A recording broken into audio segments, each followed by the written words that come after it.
Hello guys, আসসালামু আলাইকুম। আশা করি সবাই ভালো আছেন। আজকে আমি রাইস কুকারে স্বল্প সময়ে পুডিং তৈরি করে হাত দেখাবো।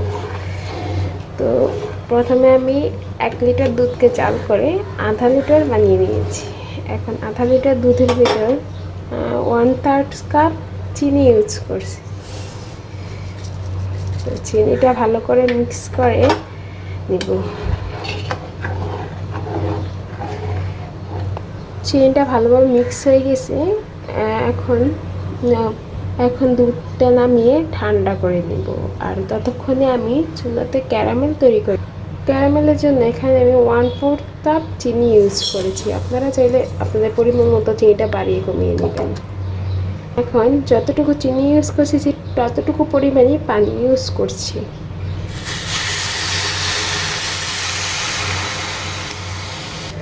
এবার ক্যারামেলের লাল কালার না আসা পর্যন্ত এটাকে অনবরত নাড়াচাড়া করতে হবে। এখন আমার ক্যারামেলটা পারফেক্ট কালারে চলে আসছে। এবং ক্যারামেলটা আমি দুটো বাটিতে ঢেলে নিব, যে বাটিতে আমি পুডিং সেট করব। এই বাটিতে ঢেলে নিচ্ছি। আমি একটি বাটিতে আগে থেকে দুটো ডিম ফাটিয়ে নিয়েছেন, তো ডিমগুলো একটি মিক্সিং জারে দিয়ে দিলাম। এখন ডিমগুলো ভালোভাবে মিক্স করে নেব।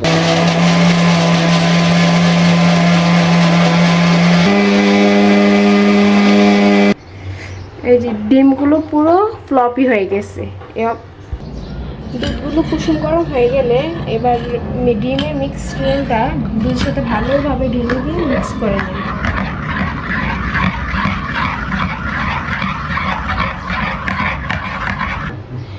পুডিংয়ের মিশ্রণটা ক্যারামেলের বাটিতে ঢেলে দিব।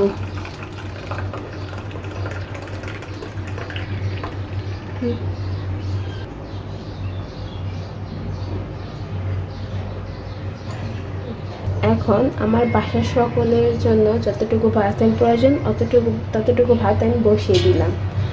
আর ভাতের উপরে রাইস কুকার যে স্টিমটা থাকে এই স্টিমটা বসিয়ে দিলাম। আর স্টিমটার উপরে আমি এখন দিয়ে দিব আমাদের তৈরি সেই পুডিংটা।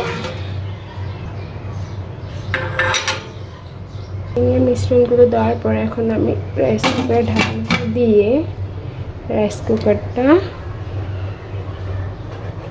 অন করে দিলাম। তো রাইস কুকারটা এখন আমার অন হয়ে গেছে। যতক্ষণে ভাত হবে ততক্ষণে আমার পুডিংও হয়ে যাবে। এর ভাপেই কিন্তু আমার পুডিংটা সুন্দর মতো রান্না হয়ে যাবে। পর্যায়ে আমার পুডিংগুলো সম্পূর্ণ সিদ্ধ হয়ে গেছে। আপনাদেরকে একটা উঠিয়ে দেখাচ্ছি।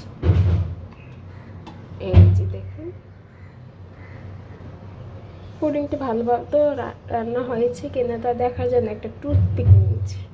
টুথপিক দিয়ে এবার এটাকে ভিতরে এটা ঢুকে ট্রাই করবো। এই দেখেন আমার টুথপিকটা একদম খালি আসছে, তার মানে এটা পুরোপুরি সেদ্ধ হয়ে গেছে। এখন পুডিংটা ঠান্ডা করে নেব।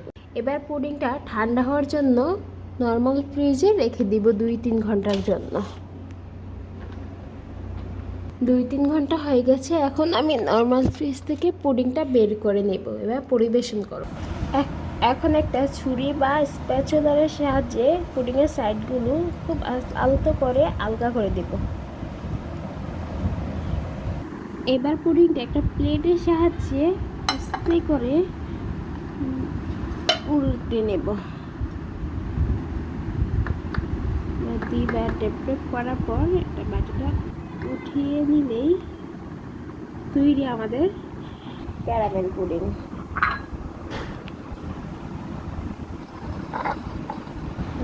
কালারটা